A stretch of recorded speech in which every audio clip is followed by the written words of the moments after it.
আমাদের অনেকেরই প্রায় সময় একটি কথা শুনতে হয়, আর সেটি হলো মেরুদণ্ড সোজা করো। এই বয়সেই তো কুঁজো হয়ে গেছো, বুড়ো বয়সে কি হবে? এসব কথা শুনতে একদমই ভালো লাগে না। মাঝে মাঝে খুব রাগও হয়। তবে তারা কিন্তু ভুল কিছু বলছে না। আপনার মেরুদণ্ড আপনার শরীরের একটি গুরুত্বপূর্ণ পার্ট। অনেকেরই ধীরে ধীরে এটি সামনের দিকে বাঁকা হয়ে যায়, ফলে শরীরের সৌন্দর্যই নষ্ট হয়ে যায়। শুধু তাই নয়, এর ফলে সৃষ্টি হয় পিঠে ব্যথা, কোমরে ব্যথা, ঘাড়ে ব্যথা ইত্যাদি। এটা বিভিন্ন কারণেই হয়ে থাকে, যেমন ভুল পজিশনে সবসময় বসা, ভারী বস্তু বহন করা, ভুল নিয়মে এক্সারসাইজ করা, অথবা মোবাইল বা কম্পিউটার ব্যবহারের সময় সামনের দিকে ঝুঁকে থাকা। এখনই যদি এটির বিষয়ে সতর্ক না হন, তবে ভবিষ্যতে আর এটিকে ঠিক করা সম্ভব হবে না।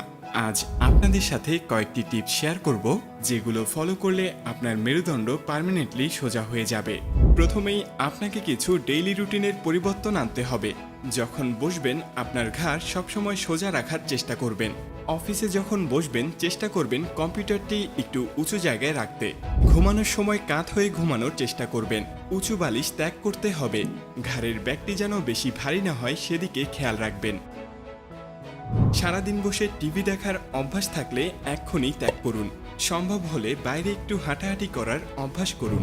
এবার চলুন মেরুদণ্ড সোজা করার কিছু কার্যকরী এক্সারসাইজ সম্পর্কে জেনে নেই। নাম্বার 1-এ যে এক্সারসাইজটি রয়েছে সেটি হলো প্রোন আর্ম সার্কেল। ভিডিওতে লক্ষ্য করুন, একটি হালকা বস্তু হাতে নিয়ে এভাবে শুয়ে পড়ুন। চেষ্টা করুন শরীরকে এক লাইনে রাখার। এবার বস্তুটিকে এক হাত থেকে আরেক হাতে এভাবে হস্তান্তর করুন। এভাবে এটা 1 থেকে 2 মিনিট করুন। নাম্বার 2-এ হলো থ্রাসিক এক্সটেনশন। এই ব্যায়ামটির জন্য একটি খাট বা চেয়ার এবং একটি লাঠির দণ্ডের প্রয়োজন হবে। ভিডিওটিতে লক্ষ্য করুন, হাঁটু গেড়ে এভাবে বসে 2 হাতের লাঠির দণ্ডটি এভাবে পেছনের দিকে ধরুন।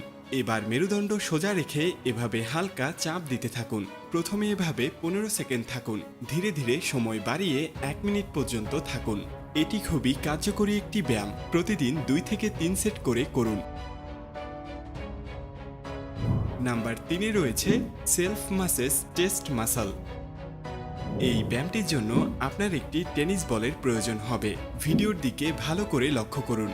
একটি দেয়ালের সাথে টেনিস বলটি এই স্থানে লাগিয়ে হালকা করে চাপ দিতে থাকুন। বলের স্থান চেঞ্জ করে আবার চাপ দিতে থাকুন। চাপ দেওয়ার পাশাপাশি হাতকেও এভাবে মুট করে রাখুন। 30 সেকেন্ড থেকে 1 মিনিট এটি করুন। খেয়াল রাখবেন মেরুদণ্ড যেন সোজা থাকে। নাম্বার 4-এ হলো ফরআর্ম ওয়াল সাইড। এর মাধ্যমে ঘাড়ের চেস্ট এবং মোবিলিট দুটোই অ্যাপ্রুভ হয়। সেই সাথেও এটি মেরুদণ্ড সোজা করতে সাহায্য করবে। এর জন্য একটি দেয়ালের সামনে একটি পা বাড়িয়ে দিয়ে 2 কনুই এভাবে লাগিয়ে সোজা হয়ে দাঁড়াতে হবে। এরপর কনুই আস্তে আস্তে স্লাইড করে উপরের দিকে ওঠাতে হবে, আবার ধীরে ধীরে নিচের দিকে নামাতে হবে। 90 ডিগ্রি অ্যাঙ্গেল থেকে শুরু করতে হবে। এভাবে 30 সেকেন্ড থেকে 1 মিনিট এটি করুন। এটি আপনার আপার ব্যাকের জন্য খুবই গুরুত্বপূর্ণ একটি এক্সারসাইজ।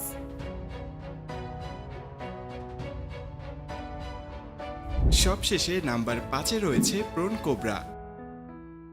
এটি মেরুদণ্ড সোজা করার সবচেয়ে গুরুত্বপূর্ণ একটি ব্যায়াম। শুরু করুন এভাবে উপর হয়ে শুয়ে। এবার 2 হাত কাঁধ বরাবর নিয়ে নিজেকে পুশ করে উপরে ঠেলে সোজা করুন। এরপর আবার ছেড়ে দিন। এটি প্রতিদিন 10 থেকে 15 রেপস করে 2 থেকে 3 বার রিপিট করুন। এই 5টি এক্সারসাইজ এবং উপরের নির্দেশনাগুলো ফলো করলে কিছুদিনের মধ্যেই আপনার মেরুদণ্ড স্বাভাবিক অবস্থায় ফিরে আসবে। ভিডিওটি ভালো লেগে থাকলে অবশ্যই একটি লাইক দিয়ে আপনার মতামত জানাতে ভুলবেন না। আজ এই পর্যন্তই। ভালো থাকুন, সুস্থ থাকুন, আর সবশেষে থ্যাঙ্কস ফর ওয়াচিং।